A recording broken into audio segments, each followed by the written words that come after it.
Dinas Komunikasi Informatika dan Persandian Diskominsa Kabupaten Aceh Barat menghimbau masyarakat untuk lebih waspada dalam menjaga keamanan data pribadi.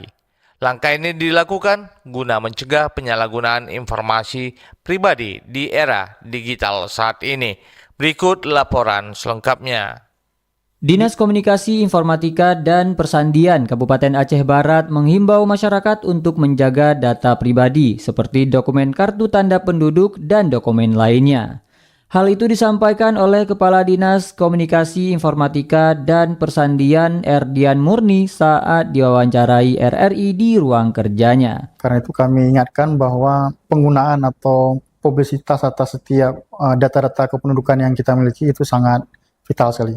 Jadi kalau ada aplikasi tertentu atau layanan-layanan tertentu yang meminta Bapak, Ibu, atau saudara semuanya harus melakukan foto selfie dengan menggunakan kartu identitas seperti KTP misalkan, itu kami himbau untuk sangat berhati-hati sekali. Ia mengatakan data pribadi yang kita berikan atau kita isi pada aplikasi-aplikasi yang tidak kredibel dapat berdampak pada penyalahgunaan data tersebut. Kadis Kominsa menekankan untuk tetap berhati-hati dan waspada jika ada aplikasi atau pihak tertentu yang meminta untuk memberikan data pribadi seperti KTP dan sejenisnya. Pada kesempatan yang sama, Kabid Persandian dan Statistik Dedi Jevernal juga turut menghimbau masyarakat untuk melindungi dan mengamankan nomor induk kependudukan atau NIK.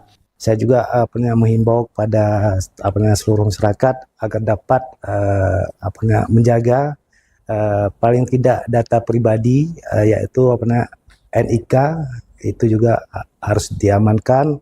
Kalau kira-kira yang tidak diperlukan diberikan tidak usah. Ia mengatakan sekiranya tidak diperlukan untuk diberikan, maka sebaiknya tidak diberikan karena data NIK adalah data pribadi seseorang yang paling mendasar. Dedi juga menghimbau masyarakat untuk tidak terjebak atau tidak tertarik untuk membuka link-link palsu yang selama ini banyak tersebar. Ia berpesan kepada masyarakat jika menemukan link-link yang mencurigakan untuk tidak diakses dan tidak disebarkan lagi. Pada kesempatan itu, Kabid Persandian dan Statistik itu juga turut menyinggung terkait maraknya penyebaran link-link judi online. Ia menyebut hingga 30 Juli 2025, lebih dari 6.700.000 link judi online telah diblokir oleh Kemkomdigi. Ia juga menyampaikan kepada masyarakat untuk dapat melaporkan kepada Kemkomdigi melalui link aduan konten.id jika menemukan link judi online. Reporter RRI Melabuh Tama Maulizar melaporkan.